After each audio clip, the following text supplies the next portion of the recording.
Ang pagpapala ng Diyos ay sumayin lahat. Naway mabigayan kayo ng kapayapaan sa bawat isa.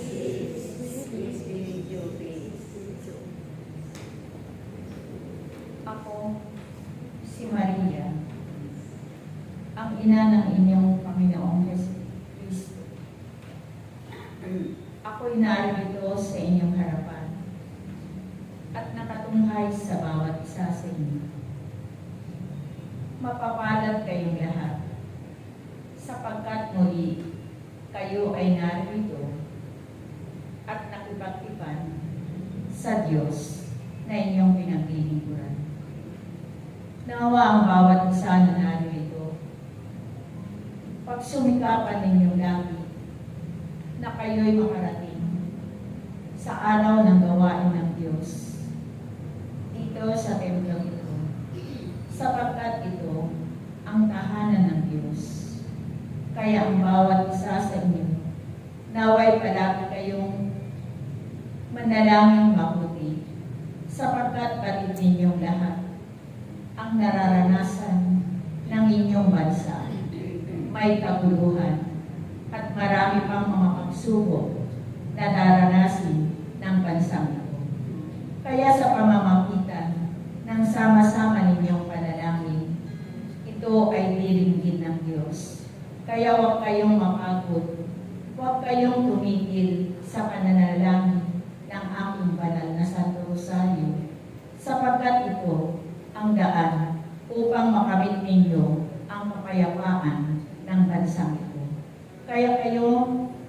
tinawag at hinirang ng Diyos.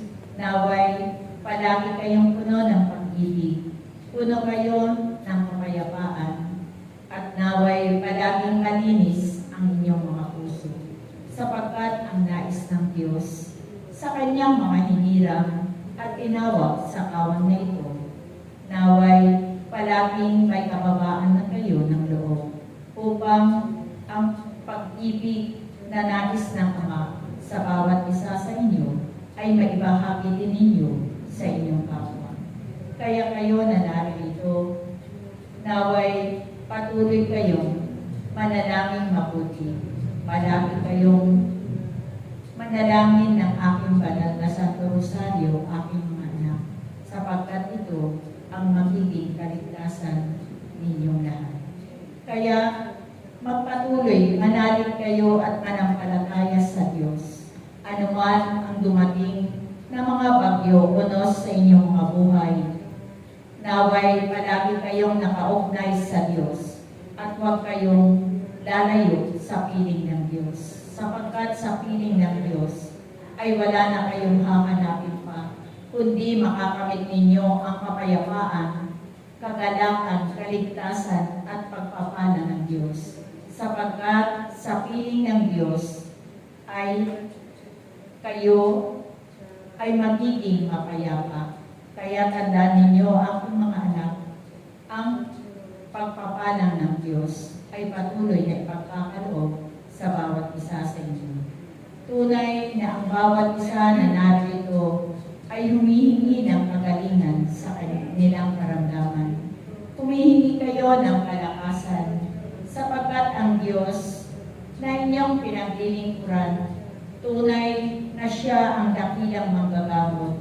Kaya huwag kayong mapagod maglingkod sa Kanya, sapagkat sa piling niya ay may kagalingan sa inyong mga karamdaman. Magpuri kayo, magpasalamat sa Diyos, at patuloy na palaging tawagin ninyo ang Kanyang pangalan, sapagkat ang Diyos na inyong pinaglilingkuran ay Diyos na buhay, kailanman ay hindi niya kayo iiwan magpakailanman. Salamat sa inyong lahat na narito. Naway pagsumikapan ninyong palagi na kayo'y makasunod sa kalooban ng Diyos at tunay na hindi kayo mapapahangap, sapagkat ang Diyos na narito ay Diyos na buhay, na patuloy na hindi niya kayo iniiwan magpakailanman. Manatili kayo umiibig sa Kanya upang makamit ninyo ang Kanyang pangako na buhay na walang hanggan. Salamat sa inyong lahat. Praise you. Praise you. Praise you.